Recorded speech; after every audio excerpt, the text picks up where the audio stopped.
గత 2018-19 నుంచి ప్రారంభమైనటువంటి ఈ స్కీమ్ ఏదైతే కుంభకోణము 100 కోట్లు 1000 కోట్లు అనే స్కీము, ఈ స్కీమ్ ద్వారా ఏదైతే ఎక్కడైతే మూలం ఉందో మల్లెపల్లి తర్వాత మాచర్ల కానీ దామర్చర్ల కానీ ఉమ్మడి నల్గొండ జిల్లా ప్రతి ఇంట్లో ఒక బాధితుడు ఉంటాడు. కానీ ఈ యొక్క స్కామ్ ఈరోజు లాస్ట్కి వచ్చి ఒక మంగళి గారి దగ్గరికి వచ్చి ఆరోపణలు ఎదుర్కొంటూ సాక్ష్యాలని బయటికి వస్తూ, కానీ నేను ఈ స్కామ్లో నేను లేను, నాకు మధుకు ఎటువంటి సంబంధం లేదని చెప్పేసి తను వచ్చేసి మీడియా నన్ను టార్గెట్ చేస్తుంది, మీడియా నన్ను బ్లేమ్ చేస్తుంది. నాకు ఒక సెలబ్రిటీ స్టేటస్ వచ్చింది, నాకు 4 చేతులు వచ్చినాయి, 4 కాళ్ళు వచ్చినాయి కాబట్టి నేను చాలా బిజీ అయిపోయాను, నేను మీడియా ముందుకు రాలేకపోతున్నాను. గత నెల రోజుల నుంచి నా ప్రోగ్రాంలు రికార్డింగ్లు నా ఈవెంట్స్ అన్నీ ఆపుకోవడం వల్ల నేను చాలా నష్టపోయాను అని చెప్పేసి తను ఆవేదన చాలా బాధ అనిపించింది. ఎందుకంటే ఈరోజు ఇక్కడ ఈ గిరిజన బిడ్డలు చనిపోతే ఎవరు బాధపడడం లేదే, ఇది అసలైన ఆలోచన చేయాల్సిన కారణం కదా ఇది. అసలు 2019-20 నుంచి బ్రహ్మావత్ బాలాజీ నుంచి స్టార్ట్ అయినటువంటి ఈ కుంభకోణం తర్వాత బాలాజీ డ్రైవరే మధుగా ప్రమోషన్ అయ్యిండు, తర్వాత మధే సొంత ఏజెంట్గా మారిండు, తర్వాత ఇదే మధు సొంత కంపెనీ స్టార్ట్ చేసి సిమెంట్ ఫ్యాక్టరీలు, తర్వాత జైరాబాద్లో ల్యాండ్లు, తర్వాత పార్ట్నర్షిప్లో కర్ణాటకలో కూర్గ్లో కాఫీ తోట కొనడము, తర్వాత పబ్లు కొనడం, ఇవంతా ఎవరి సపోర్ట్ తీసుకొని కొన్నాడు? అసలు మధుకి మంగళికి సంబంధం లేదా? మరి సంబంధం లేకపోతే ప్రతిరోజు అంటే ఈ తండాలు చెప్తున్న మాటలు, మా తండా ప్రజలు చెప్తున్న మాటలు నెలకోసారి వారానికోసారి వచ్చి వారి మధు గారి ఇంటిని డిజైన్ చేసిపోయేదంట. ఇది ఈ విధంగా ఉండాలి, ఇది ఈ విధంగా ఉండాలి, రాత్రి 11 గంటలకు 12 గంటలకు వచ్చి, అంటే తండా ప్రజలకు ఏం అవసరం వచ్చిందండి? నిజంగా చెప్పాలంటే తండా ప్రజలు మంగళిని సరిగ్గా గుర్తుపట్టరు. అరే ఈమెనే వచ్చింది కదా, ఇక్కడంతా డిజైన్ చేసిపోతుంది కదా ఈ బూత్ బంగ్లాని, అసలు మంగళికి ఈరోజు సంబంధం లేదని ఎట్లా అంటుందని చెప్పేసి మా తండా ప్రజలు ఆలోచన చేస్తున్న సందర్భంలో ఉంటుంది. తండా ప్రజలకు ఏమొచ్చిందండి అబద్ధం చెప్పడానికి? అందుకే నేను దయచేసి ఒకటే విజ్ఞప్తి చేస్తున్నా, అన్న వాళ్ళు మాట్లాడారు, మా సిస్టర్ మాట్లాడింది, వినోద్ మాట్లాడారు, మేమంతా ఇద్దరు ఒకటే నియోజకవర్గం సంబంధించినటువంటి మా దగ్గర బంధువులంతా బాధితులే దీంట్లో. అయితే నేను ఒకటే రిక్వెస్ట్ చేస్తున్నా, మీడియా పోలీస్ డిపార్ట్మెంట్కి మీరు ఫేర్ ఇన్వెస్టిగేషన్ చేయండి. ఎవరో మంత్రి ఫోన్ చేసిండని, ఇక్కడ ఎవరో లోకల్ ఎమ్మెల్యే ఫోన్ చేసి మీడియాకు కూడా బెదిరిస్తున్నారనే సమాచారం మాకు వస్తుంది. ఇది సరైన పద్ధతి కాదు. ఏ పేద ప్రజలతోనైతే మనం వచ్చామో ఆ పేద ప్రజలకు అన్యాయం చేస్తే రేపు భవిష్యత్తులో మీరు కూడా అన్యాయం అయిపోతారని నేను రిక్వెస్ట్ చేస్తున్నా. ఇది చాలా ఫేర్ ఇన్వెస్టిగేషన్ చేయాలి. అసలు మంగళికి మధుకు సంబంధం ఉందా లేదా, ఇది డిపార్ట్మెంట్ త్వరగా బయటికి రావాలి. ఎందుకంటే మధు గారు ఒక 10-20 సిమ్ములు వాడుతుంటాడు. ఈ 10-20 సిమ్లలో మంగళి గారికి లేక వాళ్ళ సిస్టర్కి లేక వాళ్ళ తమ్ముడు శివ వీళ్ళకి సంబంధం ఉందా లేదా సిడిఆర్ రిపోర్ట్ తీస్తే బయటకు వస్తుంది. ఒక రోజులో 10 నిమిషాల పని. అలాగే వీళ్ళు ఎక్కడెక్కడ తిరుగుతున్నారు లొకేషన్ తీయండి. మంగళి ఒక కార్యక్రమం పోయిందన్నారు.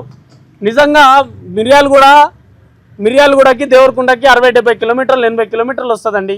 మిర్యాలగూడ కార్యక్రమం వెళ్తే ఒక అభిమాని పిలిచిండని చెప్పేసి వదిబెట్ల గ్రామానికి భోజనానికి వచ్చిందని ఫస్ట్ డే ప్రెస్ మీట్లో చెప్పింది. అంటే 70-80 కిలోమీటర్లు ట్రావెల్ చేసి భోజనానికి వెళ్ళే అంత పెద్ద అభిమాని అయ్యాడు.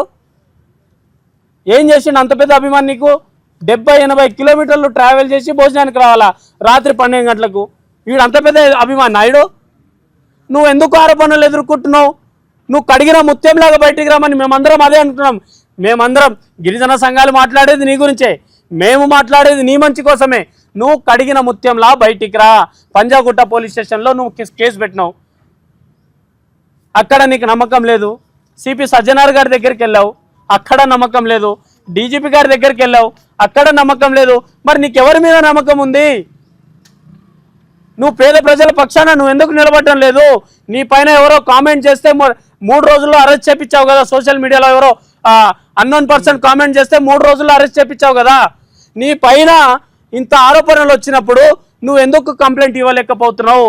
బహుశా ఇదే కంప్లైంట్ ఇస్తే మధుగాడే వచ్చి బయటికి చెప్తాడేమోనే భయం మంగళి గారి దగ్గర ఉన్నట్టు నాకు ఆలోచన వస్తుంది. ఇప్పుడు వాళ్ళందరూ ఆలోచన ఇదే, ఒకవేళ మధు గారి పైన కేసు పెడితే మదే మొత్తం మంగళి చిట్టా ఇస్తాడనే భయం మంగళి దగ్గర ఉంది. కాబట్టి ఇప్పుడు మంగళియా మధు తేల్చుకోవాలి. ఆ ఇద్దరు తేల్చుకొని పేద ప్రజలకు న్యాయం చేయండి. ఎక్కడ నల్లగొండ జిల్లా, ఎక్కడ కరీంనగర్ జిల్లా, ఎక్కడ జైరాబాద్. నాకు నిన్న చాలా దగ్గర మిత్రుడు ఆర్గనైజేషన్లో పనిచేస్తుంటాడు. జైరాబాద్లో ఒక బ్రహ్మాండమైన ల్యాండ్లు కొన్నారు.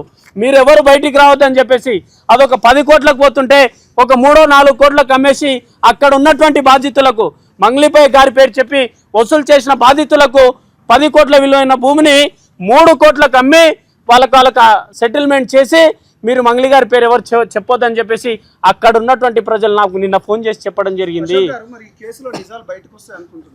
ఈ కేసులో సెంట్రల్ మినిస్టర్స్ ఉన్నారు, కేంద్ర మంత్రులు ఉన్నారు, రాష్ట్ర మంత్రులు ఉన్నారు, ఈమె చాలా ఇన్ఫ్లుయెన్స్ గల పర్సన్స్.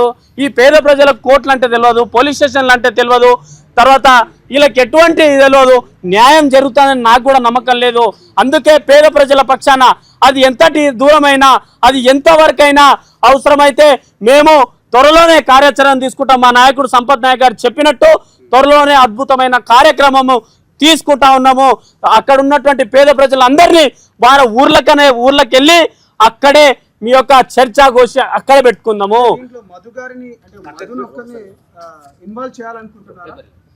ఇప్పుడు స్టార్ట్ అయింది రమావత్ బాలాజీ గారి దగ్గర నుంచి.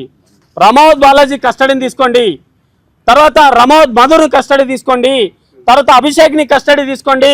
మొన్న తొలి వెలుగులో అభిషేక్ అనే బాబు ఇంటర్వ్యూ ఇచ్చాడు. ఏం చెప్పిండు?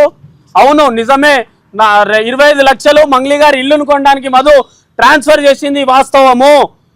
మళ్ళీ మంగ్లీ గారు డబ్బులు ఇచ్చాదని నేను చూడలేదు అంటే కాలకేస్తే మెడకేస్తుడు, మెలకేస్తే కాలకేస్తున్నాడు. 4,50,000 నెక్లెస్ కొన్నది వాస్తవమే, అది మంగ్లీ గారికి ఇవ్వడానికి వాస్తవమే. మరి గిరిజన సంఘాలు ఉన్నారు, ఈరోజు మీడియా మిత్రులు ఉన్నారు. ఇదే మీడియా మనం ప్రపంచాన్ని పరిచయం చెప్పించింది కదా, మంగ్లీ పరిచయం చెప్పించిందా? మా మీడియా మిత్రులకు ఎందుకో బర్త్డే పార్టీకి పిలవలేదు, సంబంధం లేదు కదా. ఆ రోజు డ్రగ్స్ పార్టీలో బయటకు వచ్చినప్పుడు నా చాలా దగ్గర బంధువులు, నా చాలా ఫ్యామిలీ మెంబర్స్, మా తండ్రి గారు ఉన్నారు, నా ఫ్యామిలీ ఫ్రెండ్స్ మాత్రమే ఈ పార్టీలో ఉన్నారు. మరో వ్యక్తి ఈ పార్టీలో లేన్నారు. మరి మధు ఫ్యామిలీ రిలేషన్లో వచ్చిందా, ఫ్రెండ్షిప్ రిలేషన్లో వచ్చిందా? అంటే మంగ్లీ గారి గురించి ఇవన్నీ చెప్తున్నారు కదా, ఎందుకు మరి ఇప్పటి వరకు విచారణకు పిలవలేదు అనుకోవచ్చు. ఇదే కదండి ఇప్పుడు మన దగ్గర దౌర్భాగ్యమైనటువంటి పరిస్థితి. అంటే ఇదే ఇప్పుడు మన దగ్గర ఉన్న దౌర్భాగ్యమైనటువంటి పరిస్థితి. ఇప్పుడు మంగ్లీ గారు లేకపోతే స్టేజ్ లేదంటారు, మంగ్లీ గారు లేకపోతే స్టేజ్ లేదంటారు. మరి ఇదే మంగ్లీ గారి పైన అవును, ఇప్పుడు ఎఫ్ఐఆర్ లో పేరు A6లో ఉన్నా A15లో ఉన్నా ఎఫ్ఐఆర్ లో అయితే ఎక్కింది కదా, ఇన్వెస్టిగేషన్ లో ఉంది కదా. ఇన్వెస్టిగేషన్ ని త్వరగా పూర్తి చేయండి. మధు గారికి మంగ్లీ గారికి సంబంధం ఉందా లేదా తేల్చండి ఫస్ట్. అది తేల్చినాక మాట్లాడదాం మనం. ఇప్పుడు ఆరోపణలు ఎదుర్కొంటుంది కదా మంగ్లీ గారు స్వయంగా, మేము తీసుకొస్తాం, మా నాయకుడు సంపత్ నాయక్ గారి ఆధ్వర్యంలో ఒక 100 మందిని తీసుకొచ్చి నేను పెడతా, 100 మందిని తీసుకొచ్చి పెడతా, కంప్లైంట్ నేను రాస్తా. మంగ్లీ గారిని రమ్మని చెప్పండి, సిబిఐ ఆఫీస్కి వెళ్దాము, ఇది ఫేర్గా ఇన్వెస్టిగేషన్ చెప్పమని చెప్పండి. సిబిఐ కంప్లైంట్ ఇచ్చిన తర్వాత ఏదో సెంట్రల్ మినిస్టర్లతో మాట్లాడిస్తా అంటే నీ దేవుడు నిన్నే చూసుకుంటాడు. నీతి నిజాయితీ ధర్మంగా నా పేద ప్రజలను న్యాయం చేయాలి, మా తండా ప్రజలను న్యాయం చేయాలంటే సిబిఐకి కంప్లైంట్ ఇద్దాం రండి. బాధితులుగా చెప్పుకుంటున్న హిమాకాంత్ రెడ్డి లాంటి వాళ్ళే పరారీలో ఉన్నారు, ఇప్పటి వరకు విచారణ కూడా. అరే మాట్లాడిన ప్రతి ఒక్కరిని దొంగ చేస్తున్నారు భయ్ వాళ్ళు. మాట్లాడిన ప్రతి ఒక్కరు, ఇప్పుడు అడ్వకేట్ బాధితుల తరపున అడ్వకేట్ వచ్చారు, రేపు నాకు ఏదైనా అయిందనుకో నేను డైరెక్ట్ పోలీస్ కంప్లైంట్ కొన్ని కేసులో ఇస్తా. ఇది సివిల్ మ్యాటర్, నేను డైరెక్ట్ అడ్వకేట్ దగ్గరికే పోతా. అడ్వకేట్ని కూడా దొంగ అని చెప్తే ఎట్లా? మరి న్యాయం ఎవరు చేయాలి చెప్పు?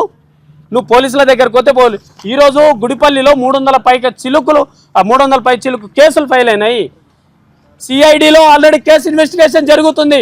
సిఐడి కేసు ఇన్వెస్టిగేషన్లో జరిగిన తర్వాత కూడా మంగ్లీ ఎందుకు వారితోని దోస్తాన కట్టింది మాకింకా చాలా తెలుసు. చెప్తున్నా కదా, ప్రతి విషయం బయట పెడితే మంగ్లీ ఈ రాష్ట్రంలో కాదు బంజారా నుంచి కమ్యూనిటీ నుంచి బాయ్కాట్ చేసే రోజులు దగ్గర పడతాయి. మాకు ప్రతి విషయం తెలుసు. ఎవరి గురించి ఎవరెవరు కొట్లాడుకున్నారు గారు మాకు తెలుసు. ఏ హీరో గురించి ఎవరెవరు కొట్లాడుకున్నారో మాకు తెలుసు. ఒక ఆడబిడ్డ గురించి గౌరవం ఉంది, మాట్లాడడం పద్ధతి కాదు. చెప్తాం, తొందరలోనే చెప్తాం.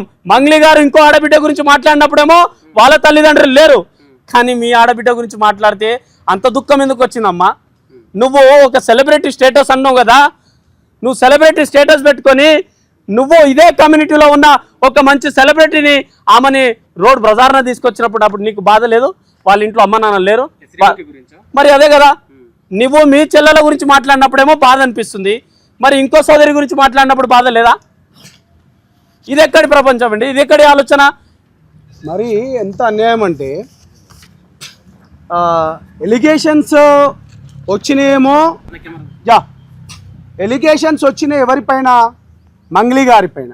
ఎలిగేషన్స్ వచ్చింది ఎవరిపైన? మధు గారిపైన. ఎలిగేషన్స్ వచ్చింది ఎవరు? మధు గారికి మంగ్లీ గారికి. అసలు నాకు తెలియదు అనుకుంటున్నది.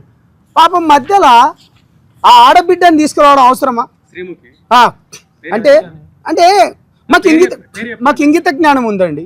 మాకు అంటే సమాజం పైన సోషల్ రెస్పాన్సిబిలిటీతోని, లేకపోతే ప్రజల తరపు నుంచి మాట్లాడే వాళ్ళం కాబట్టి మాకు అంటే ఎవరి దగ్గర అంటే కావాలని నీకు నువ్వు తప్పించుకోవడానికి తన పేరు చెప్పినావు. మినిమం బుద్ధి ఉండాలి కదా, కనీసం బుద్ధి జ్ఞానం.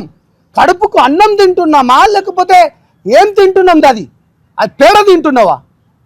ఆ బిడ్డను కూడా లాక్కొస్తా. పాప ఆమె ఇప్పటివరకు ఎటువంటి కాంట్రవర్సీ లేదు, ఇటువంటి దాంట్లో రాలేదు. లేకపోతే ఆ మాటలు ఆ స్లాంగ్ను కూడా భలేగా డైవర్ట్ చేస్తుంది. ఎట్లా అంటే నాకు ఏం తెలుసు, నాది ఇక్కడ ఉంది, అది అక్కడికి పోయింది. వా అంటే మాతో పాటు వ్యవస్థను కూడా నువ్వు మోసం చేయాలనుకుంటున్నావు. ఖబర్దార్ అని మాట్లాడుతున్నాం. వేరే ఆడబిడ్డల గురించి మాట్లాడేటప్పుడు ఒళ్ళు జాగ్రత్త. అంటే మీ చెల్లె గురించి అన్నల్లారా, మీడియాలారా, మీ నుంచి నేను వచ్చిన నా ఆడబిడ్డలను తీసుకురాకండి అనేలా మా చెల్లెని తీసుకురావద్దంటే మరి శ్రీముఖిని నీ తోబొట్టుది కాదా? నీ పార్టీలోకి వచ్చినందుకు పాప దివి గారిని కూడా ఇరికిచ్చి పాడేసినావు. ఆమె ఒక మాట అన్నది, హీరోను విలన్ కొట్టుకుంటే మధ్యలో కమెడియన్స్ వచ్చినట్టు. పాపం ఏంది ఇది? ఏం చేయాలనుకుంటున్నావు? నిజాలు బ్రహ్మాండంగా భర్తం. ఇలాంటి కొత్త నవయుగంతో డెఫినెట్గా మీలాంటి మీడియాతో కూడా త్వరలోనే ఒక కార్యాచరణ పెట్టుకుంటాం.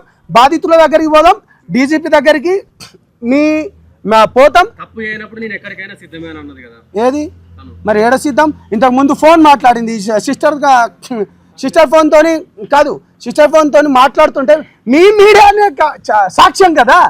తప్పు చేయనప్పుడు నువ్వు మాట్లాడాలి కదా. నిజంగా మరి సంపతన్న నువ్వు నా పైన ఎందుకు బ్యాన్ వేయాలనుకుంటున్నావు మాట్లాడాలి కదా. నువ్వేం తప్పు చేయకపోతే మాట్లాడాలి కదా. ఇదే కదా నీ క్వశ్చన్ సరైన ఆన్సర్. ప్లీజ్ యా సో నేను ఏమంటున్నా అంటే నిజాలు బయటికి రావాలి. బాధితుల తరపు నుంచి దయచేసి మీ మీడియా వాళ్ళు ముందు నుంచి కూడా ఉన్నారు కాబట్టి ముఖ్యంగా ఇక్కడ ఉన్న ఛానల్ వాళ్ళందరికీ కూడా తెలుసు గత 15 ఏళ్ళ నుంచి మనం ఎటువంటి కార్యక్రమాలు చేస్తున్నాం. నిజాయితీ వైపు నిలబడతాం. ఓకేనా? నిజాయితీ వైపు నిలబడతాం, బాధితులకు అండగా ఉందామని తెలియజేసుకుంటూ థ్యాంక్ యూ మిత్రులారా. Thank you.